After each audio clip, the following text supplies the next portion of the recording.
napapanahong issue sa larangan ng politika, showbiz, tatalakayin, himayin, re-reaksyonan ng Che Guevara TV.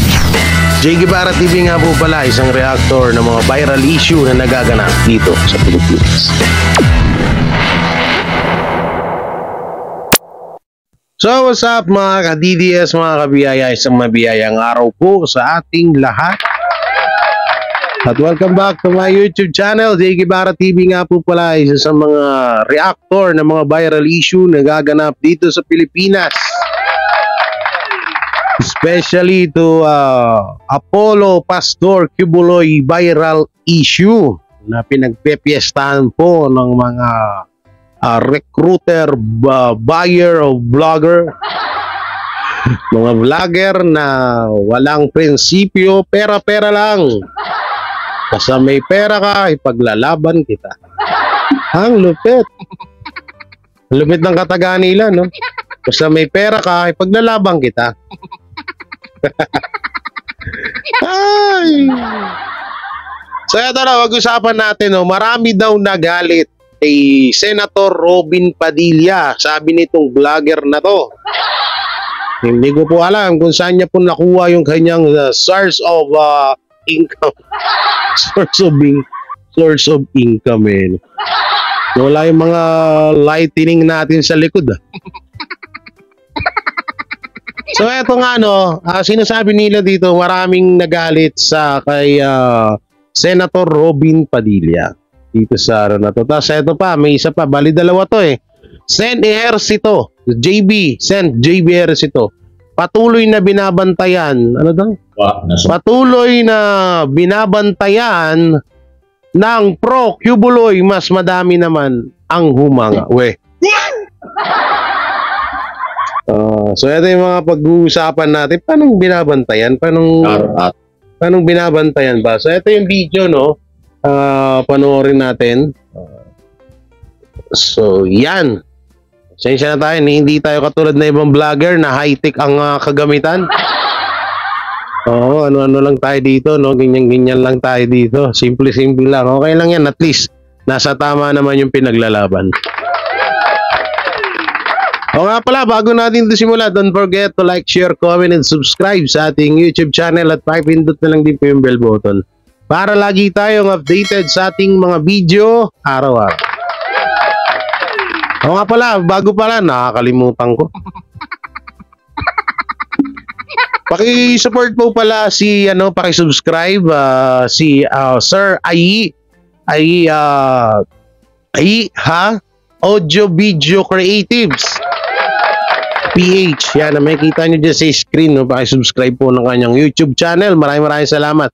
Siya po yung gumawa ng ating napakalupit na intro.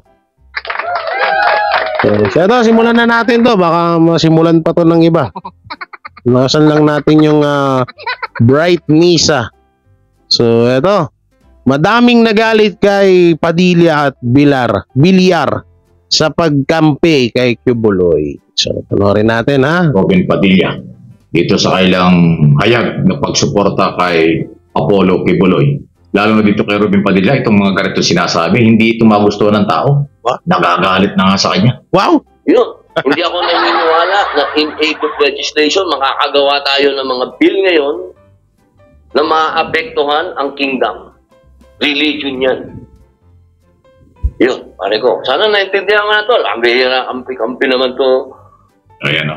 Meron tayong korte at ang korte natin, yun ang simbolo ng justice. Makikita naman natin, nasa kanila ang justice. No? Walang pinakamagandang avenue para humingi ng hustisya ang mga biktima kung meron. Ang posisyon ng aming chairman sa PDP Laban ay pumunta si Pastor, di ba? Sabi niya, yun ang posisyon ni dating Pangulo. Magkaiba sa posisyon namin. So wala akong sinunod na Ayan o. So, kita nyo yung mga paliwanag yan. Pero pinarinig ko lang mo sa inyo, alam ko hindi magugustuhan nyo. Pero bahagi lang yun ng pagpapatunay na masyado siyang defensive, masyado siyang Kibuloy, kahit na siya naman inaakusahan pa lang, hindi pa naman guilty yan eh. Ayaw na ayaw talaga niyang iharap or makarating ng Senado. Yan ang gustong palabasin. Kasi nga, laging dinitin dyan ni Robin Padilla, kaibigan ko yan, kasama ko yan. Malaking utang na loob ko dyan. Mabuting tao yan kasi malaking utang na loob ko. Yan ang mabigat doon. Kasi senador siya ng Republika ng Pilipinas. Bakit personal? Siya lang ang masaya. Kung bibigyan niya ng proteksyon, paano yung complainant? Ay, yung mga complainant may karapatan kahit na subject for pagpapatunayan, pero may karapatan magsalita siya kung ano talaga ang kanilang nangyari sa kanilang buhay. Lalo na yung mga kababaihan at saka yung mga nagamit na mga member. Si Cynthia Villar, ganoon din. Masyado niyang idiniin na mabait yan sa aming pamilya. Kaya hindi siya naniniwala may ganong kaso kasi mabait daw sa kanyang pamilya. Yan ang dahilan kung bakit sila binubugbog ngayon sa social media ng taong bayan. Dalawang senador. Alam niyo, Sir Mike Abe, kung bakit nabubugbog si Robin Padilla at yung mga senator na kumampi kay Pastor Kibuloy. Hindi dahil dun sa maling sinabi nila mapatungkol or yung maling pagkampi nila kay Pastor Apollo Kibuloy. Alam niyo kung bakit sila nababash ngayon? Dahil sa inyo yun.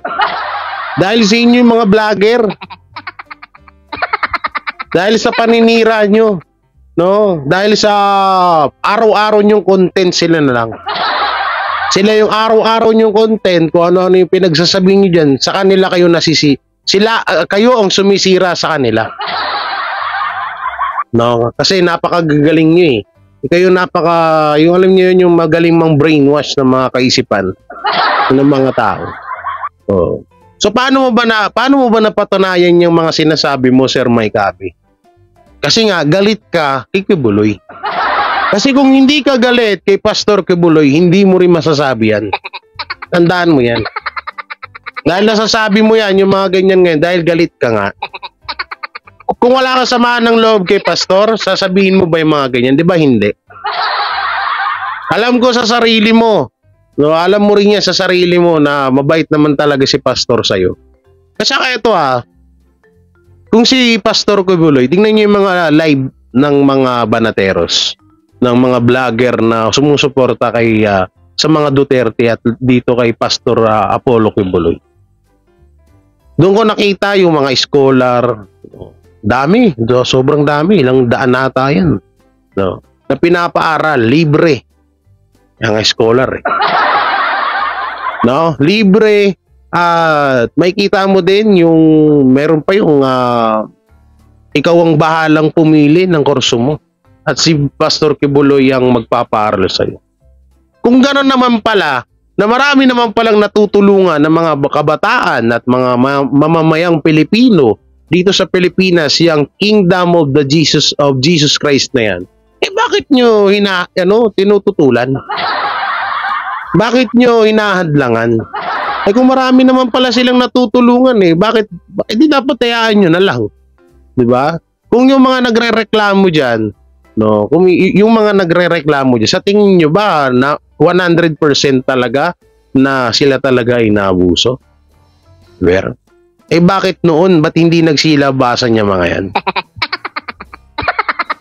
Bakit nung naging issue kay Marcos at Duterte at alam naman nila na itong si Apollo or Pastor Kibuloy ay malapit na malapit sa mga Duterte, sa family Duterte, lalo na kay Tatay Digong.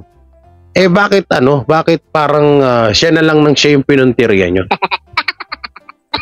Ito ba isang katanungan dyan? Kung hindi ba, kung kapanalig, halimbawa lang, kung may mga ganyang reklamo kay Pastor Kibuloy, tapos nandun siya sa panig ng ating Pangulong Bongbong Marcos, sisitahin nyo kaya siya ng ganyan? No, gigipitin nyo kaya siya ng ganyan? May tanong lang naman, kung halimbawa na etong si Pastor Apollo Kibuloy ay nasa panig ng ating gobyerno, nasa panig ng ating Pangulo, sa tingin nyo ba babanatan nyo siya ng ganyan? Sa tingin nyo tatrabahuhin siya ng mga senator kagaya ni Lisa Ontiveros? Di ba hindi? Siguro mapag-uusapan yan, saglitan lang, pero mawawala din agad. No? Yung nakikita ko sa inyo galit kayo.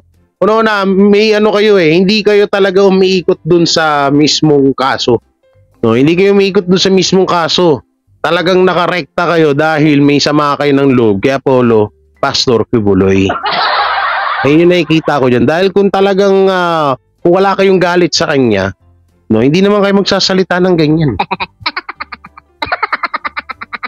Dati nga Tsaka ito pa, kung talagang masama ang ugali ni Pastor Apollo Kibuloy, di ba dati kang SMNI? Dapat dati mo pa sinabi yan. Ba't nung nagkakagulo at sumasabay, bakit nung kailan nagkagulo, tsaka ka lang sumabay? Tsaka mo lang sinabi yung mga ganyan. Bakit? Anong meron? Okay, tuloy natin. Si Cynthia Villar, hindi po bagong senador yan. Veterano, graduating na nga yan. Nakakailan taon ng senador yan. Pero pala, ganyan pala kanyang posisyon. Pagkaibigan niya, kahit may kumplena, wala siyang pakalam sa kumplena. Man pa naman ang kababaihan ngayon, babae siya, may anak siyang babae. Dinamay. Diba? Dinamay po yung anak. Kanyang paniniwala. So, nasa na yung katarungan doon sa mga posibleng talagang naging biktima. Kung ang pagbabasihan ay utang na loob at saka po kaibigan. So, ang layo. Hindi ho yan ang sinumpa ang tungkulin ng mga senador. Dahil sinasabi ng kailang panumpa sa ilalim ng saligang batas, tutuparin nila. Tutuparin ko ang lahat ng sinasabi ng saang alituntunin ng ating saligang batas. So, ibig sabihin lahat. Pantay-pantay. Oh. Ba't hindi ba nila sinusunod? Kumampi lang naman. Alam nyo, wala na bang karapatan ng mga senador na kumampi sa mga ganyang tao? Na kung ganyan nga na sinasabi nga na may nagrebyado yan si Pastor Apollo Kibuloy, wala na bang karapatan sila Robin Padilla, sila Cynthia Villar, sila Bongo, sila Amy Marcos, wala ba silang karapatan na para kampihan nila yung kaibigan nila? Nasa rules ba ng pagiging senator yan? Natanong lang naman, nasa rules ba ng pagiging senator yan ganyan? Hindi ko lang parang alam ko parang wala ata Grabe naman. Okay, pili natin. Walang puproteksyonan dahil kaibigan at utang na loob. Kung hindi ipatupad ang batas, gumawa ng batas para sa lahat, ipatupad ang batas para sa lahat, and aid of legislation ay parte ng trabaho ng senador. And aid of legislation investigation ay parte ng paggawa ng batas. Bahagi at parte rin kung paano para malaman kung naipatutupad o hindi ang mga batas. Yun po yan Yun yung issue dyan Hindi naman po ito ay gagawin dahil may personalan. Hindi naman Pero Sir Mike Abe, parang ang dating kasi sa'yo, personal na yung ginagawa mo Tapos hindi ka na umiikot dun sa mismong issue Tsaka ito nga yung tanong ko bakit ba't wala bang karapatan na magdesisyon? Yun yung paniniwala ng iba senator na mabait at okay si Pastor Kibuloy. O so may magagawa ka doon? Desisyon nila, katulad ngayon, yung opinion mo, dahil galit ka nga sa SMNI, galit ka kay Pastor Kibuloy, kaya mo nasasabi yan. O ganun lang din yan kaila Robin Padilla, dahil naging mabuti naman sa kanila, wala naman ginawang masama sa kanila si Pastor Apollo Kibuloy. So ganun yung tingin nila doon sa tao. Ganun yung naging reaction nila, ganun yung nasabi nila. Ganun yung ginawa nila, kaya nila kinampihan. Kasi nga walang ginawa. Sa'yo, ikaw, galit ka kaya pastor, kaya mo nasasabi yan. Ayun ang mahirap sa inyo. Kasi kaya nyo sinasabi yan kay Pastor Apollo Kibuloy dahil masama ang loob nyo sa kanya. Bakit sasabihin nyo ba yan kung wala kayo sama ng loob sa kanya? Hindi, di ba? Yung Taveros na siyang oposisyon, mabuti nga siya pa nakasilip ng ganito.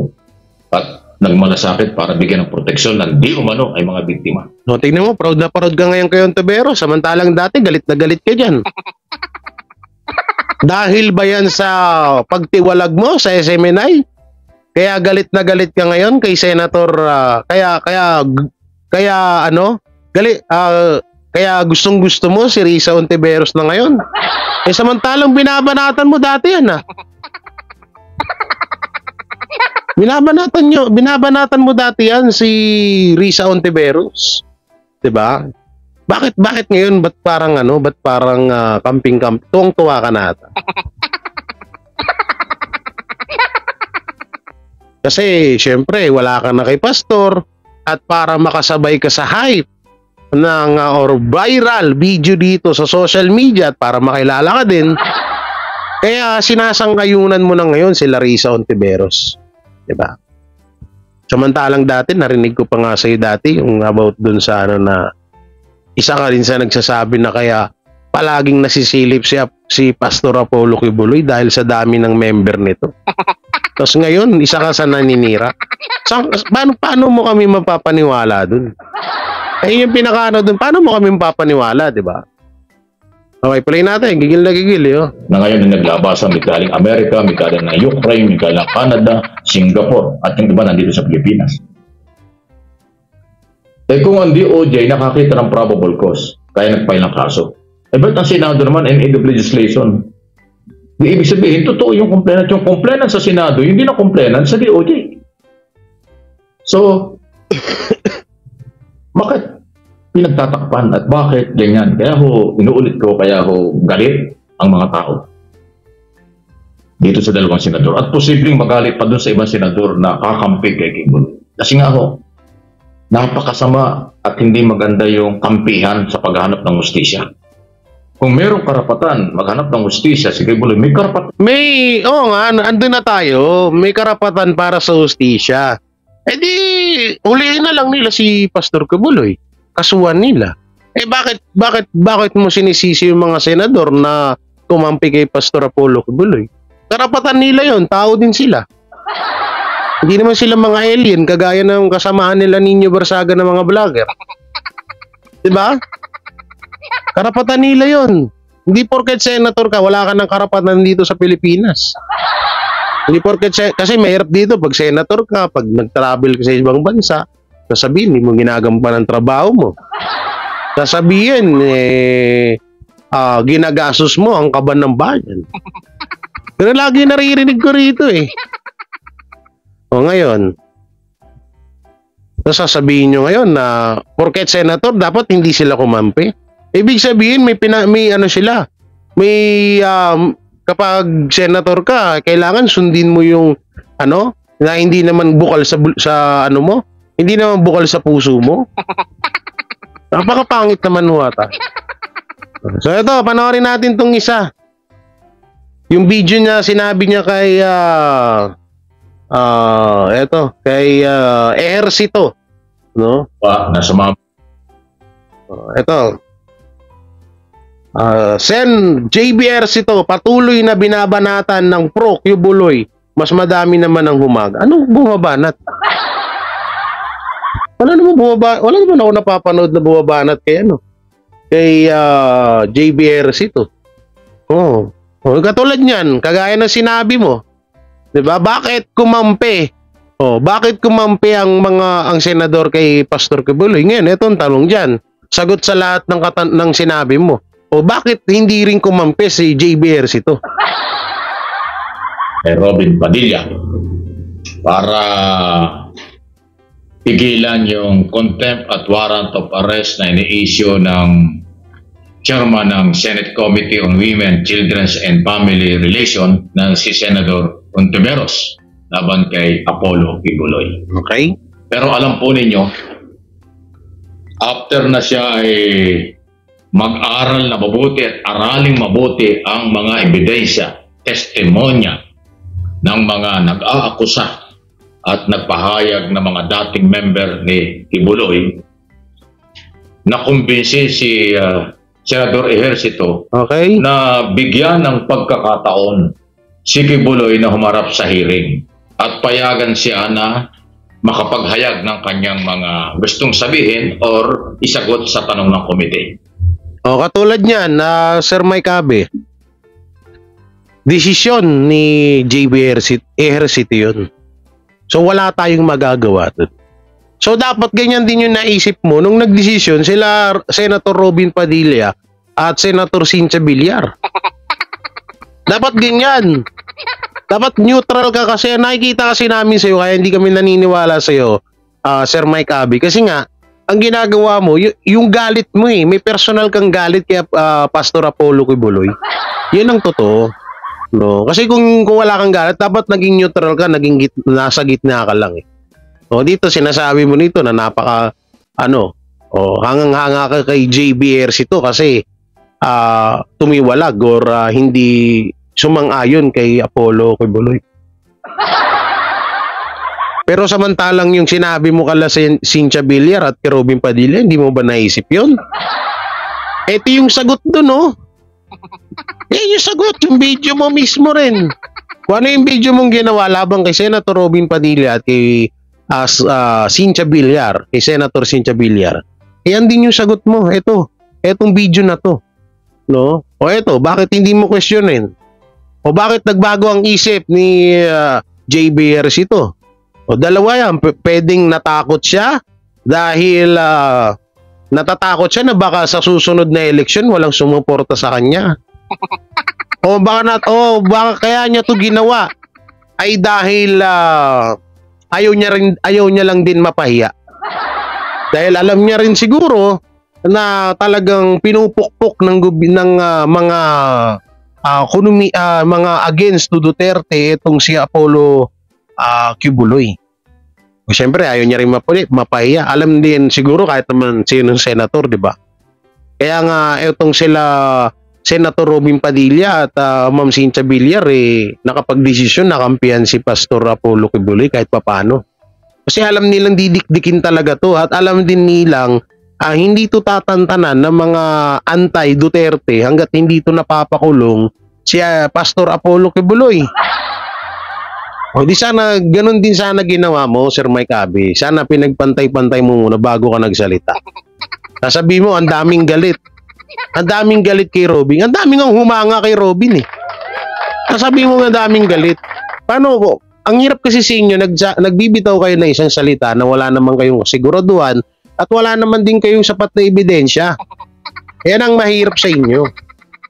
Yung sasabi mo, lahat galit. Ano ibig sabihin nun? Lahat ng populasyon dito, lahat ng tao dito sa Pilipinas, galit kay Senator Robin Padilla. Baka mamaya pagdating ng election, baka mag-vice president pa yan. Malay natin, hindi natin alam ang panahon, no? Pero ako wala akong nakikitang mali doon sa sinabi ni Senator Robin Padilla, lalo kapag pinanood mo ng mabusisi, no? Pag inintindi mo ng maayos yung mga sinabi niya doon. Dahil marami nga naman ditong Pilipino na kapag yung sinabi mo, yun lang din yung paniniwalaan nila. Hindi mo lang muna sila nag-iisip kung ano ba talaga yung tunay na nangyari o ano ba talaga yung kabuluhan nung sinabi ng isang tao. Katulad niyan, sinabi mo maraming galit kay Cynthia Villar at kay Robin Padilla. So isipin ng mga tao dyan, maraming ang galit. Samantalang kahit ni katiting, hindi man lang nila pinakinggan ng maayos yung sinabi ni Senator Robin Padilla. Ganun yung nangyari dito sa Pilipinas. No, kayo naman na mga anti-Duterte kayo, anti-Pastor Kibuloy kayo, no? Na siyempre sasabihin nyo dahil lang sa utang na loob. Hindi dahil sa utang na loob. No.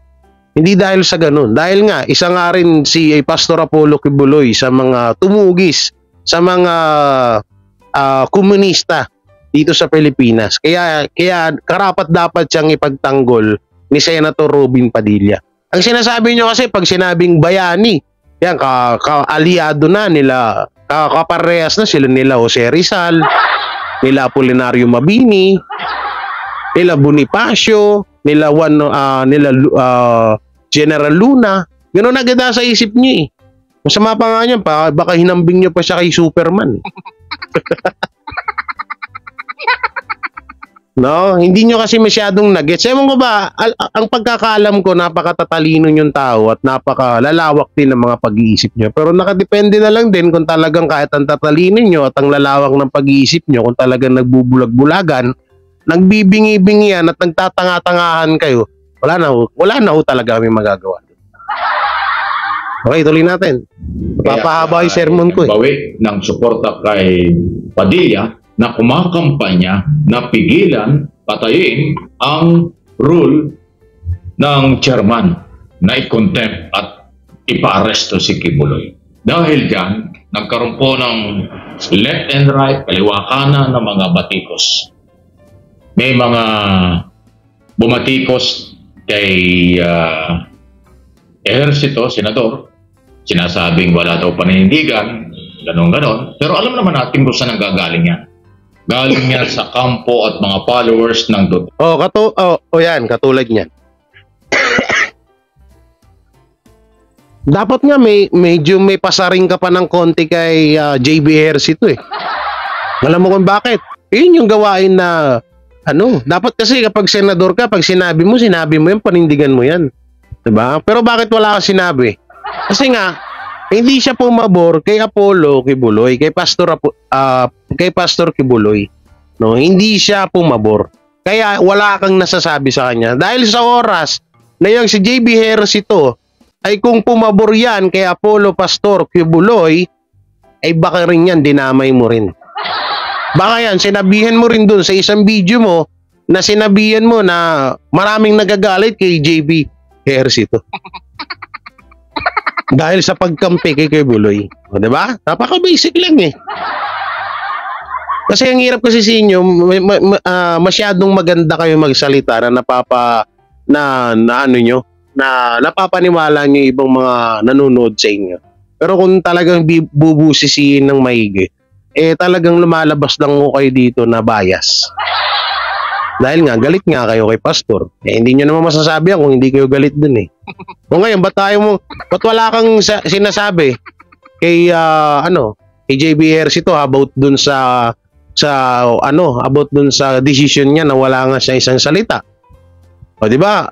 Sangayon ka?